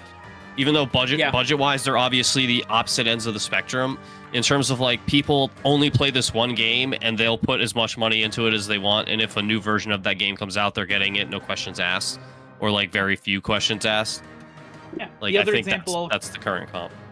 The other example I'll compare it to, though it is much smaller, are the people who I play a sports title and that's it, and I buy the new year when it comes out because that's the sport I enjoy and that's the one that I want to play. Oh, the FIFA crowd. Oh, don't you just love EA Sports milking the FIFA crowd every year for a roster update and the Gampa packs of your digital cards of your favorite soccer players? And I'm not talking about the quality of the companies doing this or the games they put out, but I am talking about that gamer where this is exclusively what they do. GTA has a bunch of those people, as well as the regular gaming audience, because a lot of the more typical gaming audience is also going to play it. And having that base, I can't imagine a situation where a numbered GTA fails, especially since they're going to keep making money off that game for the next 10 years afterward. Yeah, like I don't see the online element of it being fundamentally changed. Like they have a very strong foundation that they can adapt to whatever new game engine they're using for 6, but like they have a foundation of like how their online system can work to be successful so that they can just upgrade it, and that's like the easiest way for them to continue to make money. So like even if GTA 6 as a game is worse than GTA 5, they still have the online element to lean on for like the majority of their sales. Because I'm sure if you look at their like profit margins or whatever between like game sales and like money they make off of the online, they make the money on the online. And yeah, never mind me, I lost my thought. Haha. I don't really think that I kind of feel that this particular developer that was quoted in the article, I think the fears are a little ungrounded. I don't suddenly see the entire AAA industry looking at games like Silksong and Blueprints and Clair Obscur, and I don't think there's just going to be this sudden, or even gradual pivot to, games that are cheaper to make. I think that the industry has been around long enough where we have established franchises, established titles. I don't think the blockbuster titles are going away. I do. I think it's an unfounded fear. Go ahead. Okay, I was going to say, I agree, because I think a fundamental, not misunderstanding to this person, because they're in the industry, they know this, but like, it's not quite the same as a company's pivot to whatever the new popular title is, because to focus primarily on smaller indie or even AA titles would require restructuring their companies on a fundamental level, because you're going to need more individual directors, more smaller teams, more people broken up, which they don't have. You can't just take the team of 200, 300, 500 people that are working on this big AAA game and then just split them off into teams of 20 or 50 and have it work, because they have very specialized skills that are needed for these specific games, rather than the more generalized skill set you need for a smaller title like that. And it's not that people couldn't pivot into that, but it would require a restructuring at a base level that would be nearly impossible, I think, for companies as risk averse as the video games industry. Like, on a slower scale, they can support more smaller projects and start to form smaller teams for that. But like a wholesale pivot, I don't see that being a possibility. Yeah, I just don't. I just think you're going to have these AA and indie gems, and the fact that we saw several of them come out in quick succession, maybe gave some people a jolt. And maybe it will make these companies give some smaller titles a chance. Well, it's also a thing, too, that a lot of those indie games were in development for a long time. Silksong was in development for, 7 years? 7 years, yeah. Yeah.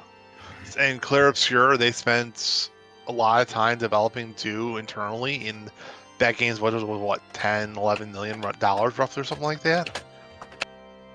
Oh, I forget. And then, another game, to go back a little bit, just compared to a AAA game, you had Baldur's Gate 3, that released to a critical acclaim and sold a bunch of copies, and that studio spent a lot of time on that game because they knew they had one shot to make this thing really good, and they spent the time to make it good.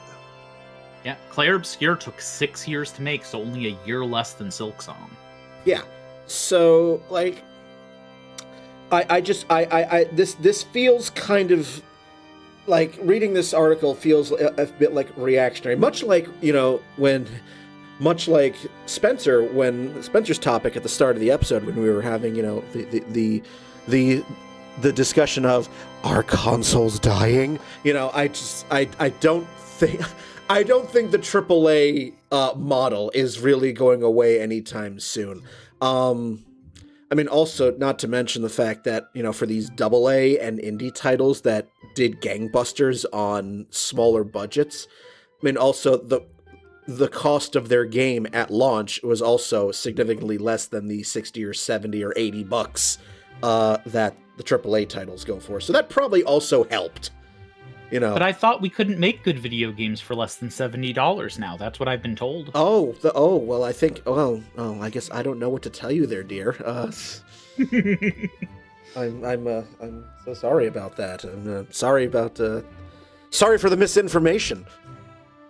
I think that if there's going to be an adjustment in the industry at all, it's going to be in the opposite direction, where either some of these indie studios that become very successful and make a buttload of money will be able to better fund their games and thus make games that are like true triple or double A titles rather than being like single A or like barely double A titles.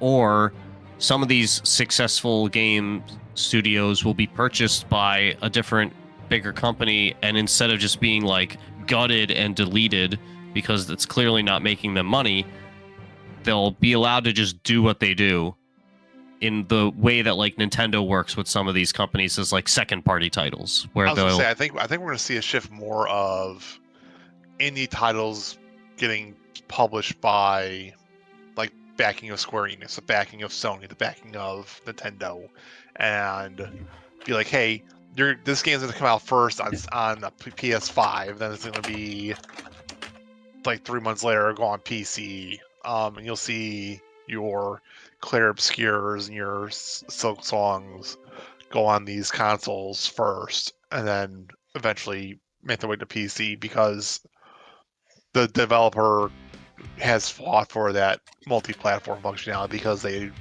are not idiots and they want to have as wide of a pool to get money from as possible. I mean, don't tell Supergiant that.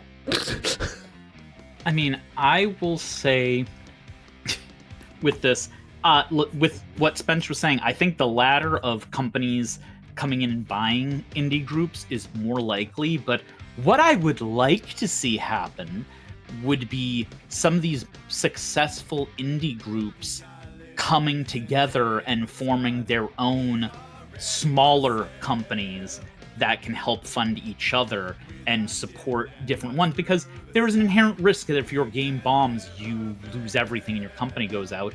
But if you have a couple of these studios come together to support each other, you don't have to worry about that quite as much.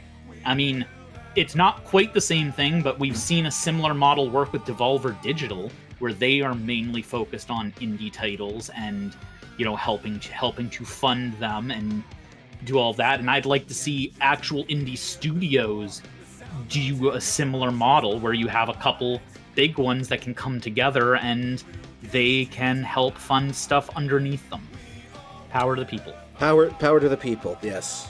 No shareholders. Get rid of them. They're just leeches. I mean, that's kind of what we're talking about with that, though. Yes. So yeah, no, that was what I wanted to contribute to this particular potluck. And so with the last 20-25 minutes or so we've got, Veronica, the floor is yours. Veronica uncharacteristically getting the last word in. So you all came with very serious, meaty topics about the game industry. Meanwhile, I've come here with a topic of just pure unrestrained joy from my own personal life in video games. Please give us joy. I know Brian will be able to relate to this, but I'm going to talk about conventions more in general as well. But I went to baby's first convention, video game convention, PAX East, and I had an amazing time. And I want to talk about kind of what I felt going to my first convention, the importance I think video game conventions have for the community, and just kind of talk about our experiences with video game conventions.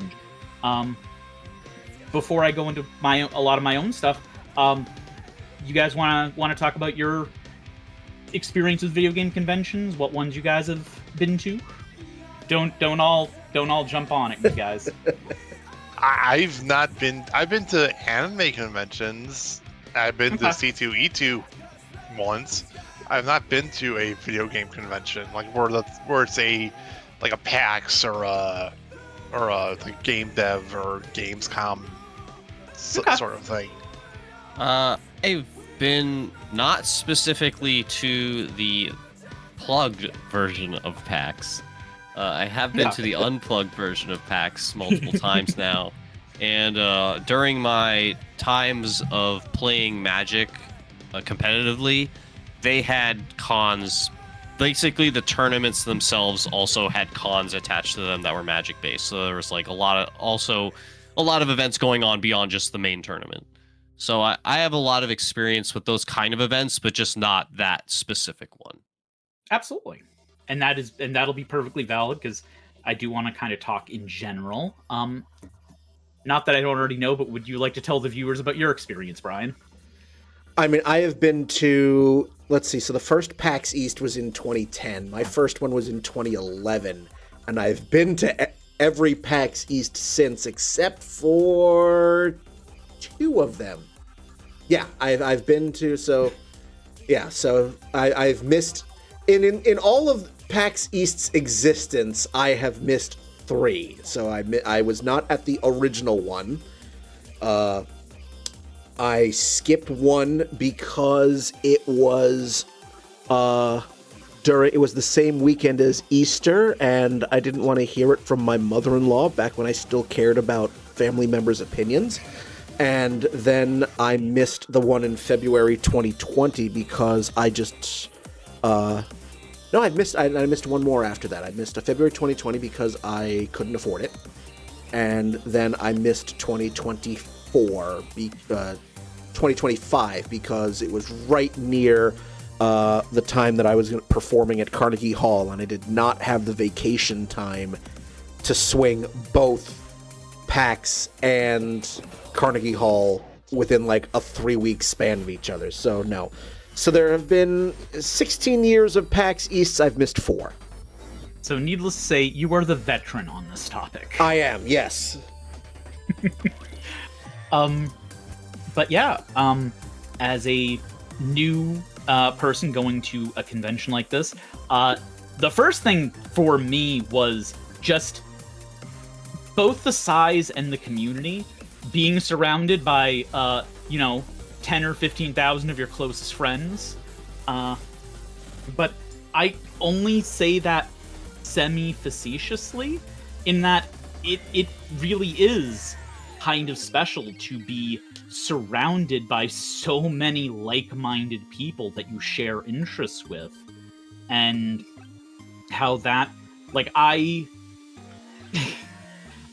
mean, I have kind of a different perspective than some people, being a trans woman, but it was a place where I felt very accepted, never really got much of a second glance, and that itself felt very nice and refreshing. But yeah, no, the community that I was able to find, like, I was able to find conversations everywhere. I was able to find people and things and stuff to do, and I made a crap load of new friends, and just, like, I had such a marvelous experience with all of the people that I ran across. And I think it's nice for a community as online focused as video games is, for us to get out of our houses and see each other in real life in such a manner occasionally. Yeah, it's occasionally, I know we all hate the evil burning Daystar,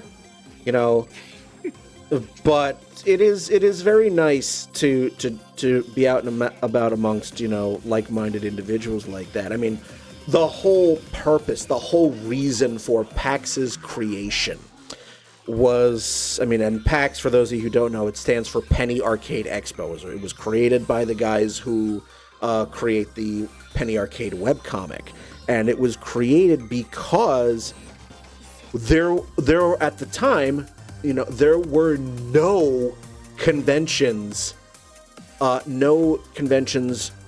big conventions for video games. I mean, we had E3, but that was a press-only event. for most of its existence. And that was E3 and Gamescom in Europe, and then you had like LAN conventions like DreamHack in Europe as well, mainly. Yeah, but there were no sort of general video game conventions on this scale the way that you have like Gen Con, for example, for board and tabletop games. Yeah. Like Say Dragon Con, Comic Con, like there was nothing for video game. Yeah. So, you know, that was the impetus for the creation of PAX, and it's just been like the first PAX ever was in Seattle, and it's still running. It was PAX. Then it was known as PAX Prime. Now it's PAX West. That was only in 2009. 2010 was the first PAX East in Boston, where it has been ever since. Absolutely. And so, like, one thing I wanted to talk about was I wanted to call out a couple of the games that I learned about at this convention that I really, really enjoyed. And Brian, I know you probably have a couple more that you'd probably like to give a little call out to. Do you have a couple in mind? Start with yourself. I have to dig. I have to dig through the pile of PAX detritus for. I was about to say I will gladly start off. So I suppose I will talk about what for me was the headlining one, which is going to sound really stupid once you hear what the game is. But the game is called Crystalmancer, and it is a dungeon crawling roguelike with Tetris as the combat mechanic. Yep. Freeform Tetris. Yeah, Brian, you know the one I'm talking Yeah, about. no, I demoed this game too, so go on. It was such a blast. So the way the game plays is you have literally straight up just Tetris, but with a couple key differences. One, it is turn-based, so there is no trying to figure out where it goes while you have a very limited amount of time. You also can take the pieces and put them wherever you want. So as long as there is enough space, you can literally move it in between other pieces, just as long as where you end up placing it is, there is enough space for it there. Which really switches up how you think of Tetris. But the other thing that really switches it up is all of the enemy attacks affect your blocks. So some of them will throw blocks at you and, take up space, kind of like how a lot of Tetris games have, the trash blocks that get thrown at you from other people. But some of the other ones, like the dragon, will have a slash attack that literally will just break a diagonal line of your blocks that you already have down, screwing up your plans. Or shifting all of your blocks around so different lines get moved to different places. Just a bunch of really creative ways to expand on this unique combat system. So yeah, that's a high recommend from me. Brian, I know you played it too. Do you have any thoughts? One of the things I love about just indie games in general, and as I've mentioned many times, one of my favorite. Yes, you have some big names there, but Nintendo had a huge chunk of the expo floor. So I mean, if you were a Pocopia fan, that was the place to be. You would see all kinds of people wandering around with their little Ditto headbands that they got from playing Pocopia. Yeah, but the indie sections are so good because you have all these excited developers that are just so happy to put a controller in your hand and be like, play my game! For the love of God, please play it.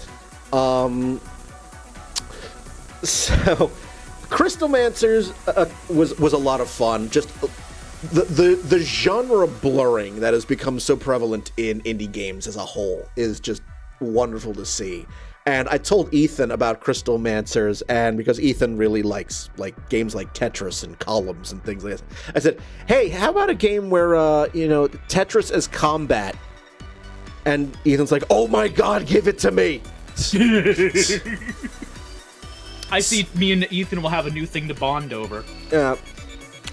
But the game, because I know you demoed that game, I demoed that game later on during the convention. I think that one of the games that stuck out to me when I first early ones was the one that was right next door to it, Tales of Fate. Yes. That was the action RPG / Metroidvania. That was the first game you demoed that game, right? Yes, it was, and I waited in line for it because it was a somewhat long demo. Although it was very obvious to me that the person in front of me had no idea how to play a Metroidvania. Just could not master jump mechanics to the life of them, and I fought the urge successfully. I fought the urge so much just watching them play. I just wanted to grab the control out of them. Hey, give me that, you rube. Here, two presses done. There. Go. You need to at least have played Castlevania Symphony of the Night, Super Metroid, and the original Hollow Knight, and then you can come back to this. Admittedly, I've only played one out of those three you just gave.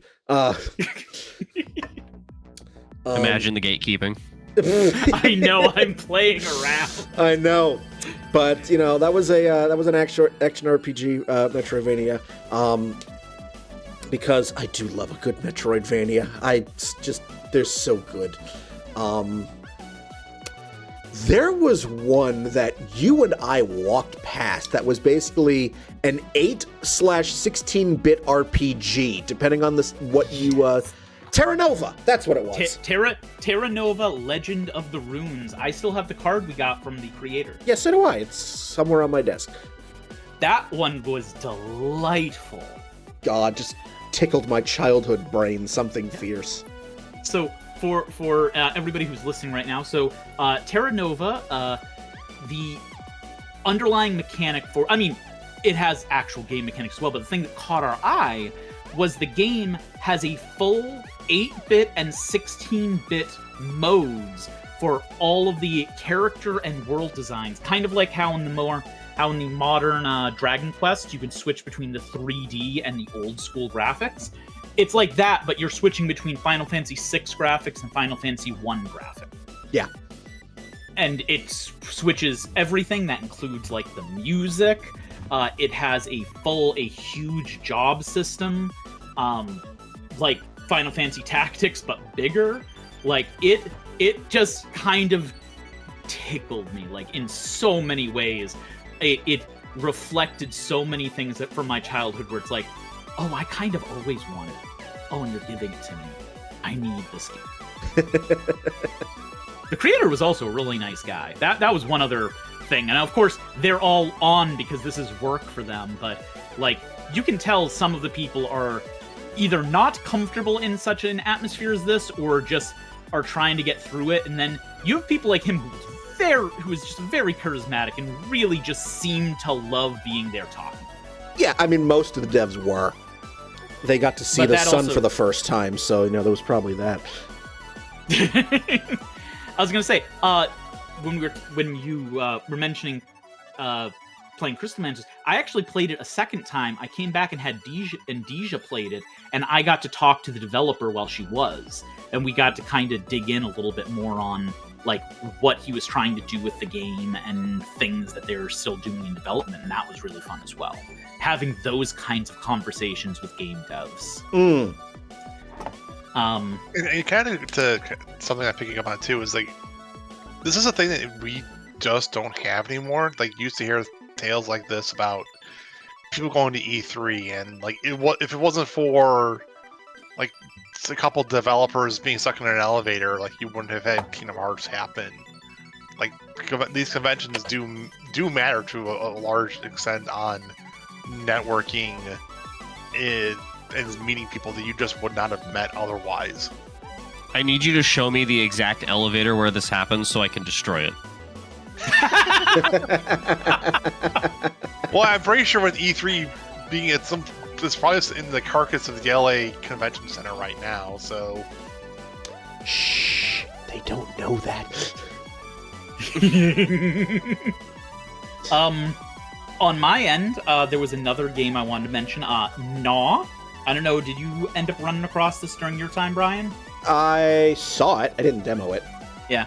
So it is a Metroidvania where you're playing as a tiny raptor who lives in the dinosaur version of New York City, where they are getting invaded by mammals. It looks like it has time travel as a focus in it as well.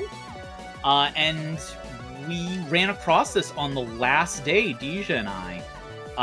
And it was a delightful little experience. The art style is very, not, I won't say very cartoony, but is quite cartoony, quite stylized, and like, I always love a good stylized game. I think they hold up way better over time. And of course, you know, Metroidvanias are my bread and butter when it comes to video games. But I am actually going to just toss that in the text chat so you guys can see what I'm talking about. But do you have another one you want to talk about, Brian? Or anything else you'd like to talk about from the convention before I keep going? So, you know, you're talking about the games and whatnot, but I went to a couple of panels that I really started to feel my age. There was a panel I went to that was celebrating the 25th anniversary of the GameCube.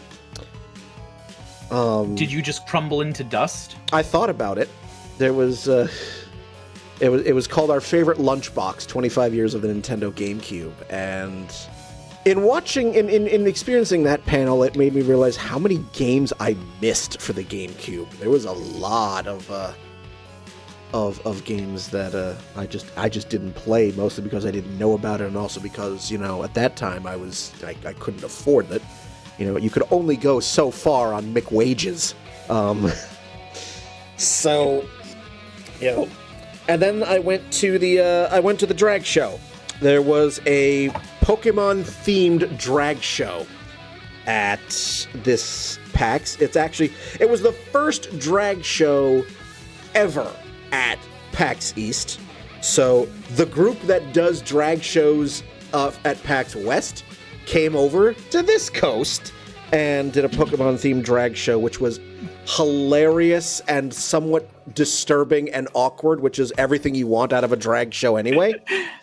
I was outside of there for a little bit, and I could hear the crowd reaction on the inside, and it sounded like it went over super well. Oh, it was a freaking party in there, and it was just that was great. Just, you know, then that was put on by an organization called Stream for a Cause in conjunction with the PAX Together intersection. So that was really, really well done. I actually did not participate in any tournament this time around. I was just having a blast, just enjoying just the atmosphere. I looked at the tournament schedule and I was just like, you know what?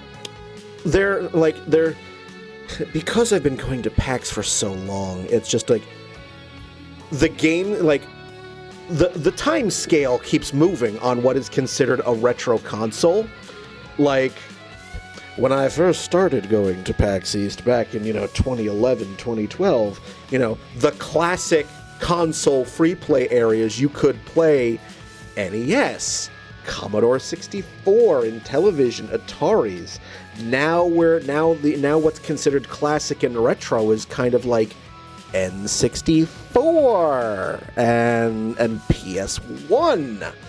And the tournaments have changed to reflect that. So, like, I remember I used to compete in Mario Kart tournaments, like Super Nintendo Mario Kart tournaments. You don't know how much joy I got from smoking a preteen in the original Mario Kart. because they're used to like Mario Kart 7, Mario Kart 8. They're used to the newer ones. They're like, we're talking kids who have never held a Super Nintendo controller in their life and wondering, how the hell do you do this? Meanwhile, I'm sitting here going, you're going to die. You are schooling them on the old school. You were adopted by Mario Kart. I was molded. I was there when the dark magic was written. Okay, Aslan. So now like the old, like the retro Mario Kart tournament is Mario Kart 64, and I'm just like, okay, I mean, I could, but you know what? Nah. So well, maybe next year. I think you were talking about next year trying to get into a tournament or two. yeah, that'll be hope. I mean, I'm definitely, when PAX Unplugged comes to town, I am going to yeah. Baby. Oh yeah, Spencer and I will be like, yep, Carcassonne. Spencer's probably going to get into trying to get into every Catan tournament. I'll probably dip my Dominion toe for in the me. Lords again. Yep. I hope they do Ascension. I was mad that they didn't have it last year. Yeah, I mean, there are so many board games, Spencer. So many board games. Oh, I know. You only have 3 days to. I was gonna say, hey, even with PAX East, we got some board gaming in. We did Exit. Yeah, did we ever? I feel like should I not remind you? You know, having now played 3 of those Exit games, I can definitively say that I do not have a brain for those kind of games, and that's okay. I'm just as bad in actual escape rooms. So Your Fair escape enough, room I method is, I'm going to just take a nap. yeah, you escape from this room, I'll have a nap in here. I've never done an actual escape room yet, so I don't know how I would do. But You've got a little flavor of it with the Exit games. Yeah, exactly right. Although right. the key difference is that you're not going to be ripping down the wall of an escape room to find the puzzle solution. We're not pulling down the wallpaper to find the code hidden behind it. Yeah. Yeah. But yeah, I mean, I guess that was just the main thing I wanted to talk about, was just the joy of being out in the community. I will talk about one/2 things that are kind of together, but I also had my first video game cosplay, and I will tie that into just how welcoming everything felt. Like, I felt comfortable in my own skin there, which can be awkward. All the bathrooms had a little marker that said, you can use this regardless of what your gender identity is, and all of them had an artwork of a trans or non-binary character on the signs. Like, I really felt like I could just kind of sit back and breathe, and I full-on did not expect that level of acceptance at a convention this big, especially with the climate being what it is right now, and that was really important to me in a way that I'm trying to express in words, but I feel like I'm having difficulty doing. It felt good. It's a very, very welcoming community, and so it's a big reason why I go year after year. Like, there've been 17 PAX Easts, I've gone to 13 of them, and if you are interested in out there in going, well, next year's 2027. It's the last weekend in April, so start saving up now. Yep, I'm looking forward to going back next year. So and hopefully hopefully some of you viewers will be there too. I keep wanting to drag Ron to one of these. Like, one of these days, I'm just gonna shove a plane ticket in his hand and just like, here. Listen, yeah, okay, not gonna be this year, because you've seen airline ticket prices the past month. Well, yes. there you have me. But next year, I'm still. Okay, you're assuming that things are gonna be fine next year. You might not see me till 2028 or 2029. To rate things are going. Fine. I'll get you an Amtrak ticket, okay? It'll take you'll spend $400. We'd love to have you, Ron. Brian will do a 2000s era road trip movie to come get you and drive you to the con and then back. I'm gonna drive from Albany to Chicago and then from Chicago to Boston. That's all right. I'll just stay on I-90 forever. That's fine. You will be I-90. You will cosplay as I-90 at the con. That's not the longest road trip I've ever taken. So. I know. It's like, but one of these years, I'm gonna get Ron to PAX East because, unfortunately, there is no PAX Midwest. Like, okay. Funny thing is, there were rumors that they would do like a PAX Texas or a PAX Chicago. So there was a PAX. This was like literally like the year before COVID. Like maybe 2020 we'll do PAX like Chicago or a PAX South or something like that. There was a PAX South. There was. It was in San Antonio, Texas. It no longer exists. It was because no one was going to it. Like the first PAX South was in 2015, and the last one was in 2020. And that experiment failed. Like no one wanted to go to Texas. Number one. Even though PAX South was always in January, like, so weather was not an issue. It's just that no one wanted to go to Texas. So I also know that they have looked into doing a PAX Central. That has been a rumor for a long time, and they have said they've looked into it, but nothing serious has ever come of that. And that would be something in the central to north central parts of the United States. Yeah. Okay, and speaking of someone that's in Chicago or Chicagoland area, if you're going to have PAX Central, there's only one place you can have it. That's the McCormick Center in downtown Chicago. And I do mean, like, this is a logistical nightmare to get to because, as an example, you're coming from an airport, you have to take the CTA to a bus station, and a bus station drops you off outside of it, or you have to walk from the train station a half mile to get to the thing, just to get to the convention center in and of itself. And the convention center is like spread across 4 hotels, 3 crosswalks, over an expressway, and like 4 miles of subterranean hell to get to. You're really selling it. I was gonna say, if there are other cities they could do Minneapolis. And I've been to Minneapolis. It's a nice city. So maybe Minneapolis. I don't know about St. Louis. That's a possibility. Detroit. Do you want to go to the rusted hellhole that is Detroit? I've never been to Detroit. I don't know. I've never seen, tetanus asshole city. So, I've been to Detroit twice.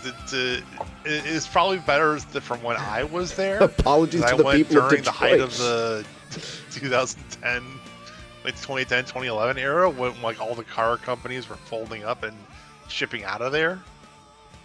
But yes, it wasn't great. The realistic thing is, like, I feel like Chicago would be the only spot you could realistically have it at.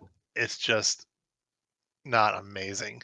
All right. Well, those are rumors for another day. So, Veronica, was there anything you wanted further to add, or are you good? No, I had an amazing time at Baby's first convention, and I am a big video game convention. I'm really looking forward to going back. And if any of you viewers have never been to a video game convention before, or listeners, sorry, have never been to a video game convention before, see if there's one in your area. They don't all have to be as big as PAX East, but like you may be able to make some new friends and have some great memories. Meanwhile, PAX Unplugged, December 4th through 6th in Philly later this year. So, there you go. Gonna be a grand old time. Alrighty, well, if you have any thoughts or questions or opinions on this episode, on anything we discussed, or any other episode, go to the website, dlcpodcast.com, click the feedback button, and let us have it. You can also give us ideas for future episodes. Always love to see them, and perhaps we will do them. someday if we have, or maybe you could join in on that episode yourself. So right there on dlcpodcast.com. And as always, every single episode of DLC is, again, on the website, as well as Apple Podcasts / iTunes, on YouTube, and also on Spotify. So it's all there for you. And all it remains for me to do is to thank Ron, Veronica, and Spencer for being on this episode with me. So thank you one and all, and until I see you guys again, I'm Brian. Have a good one, everybody.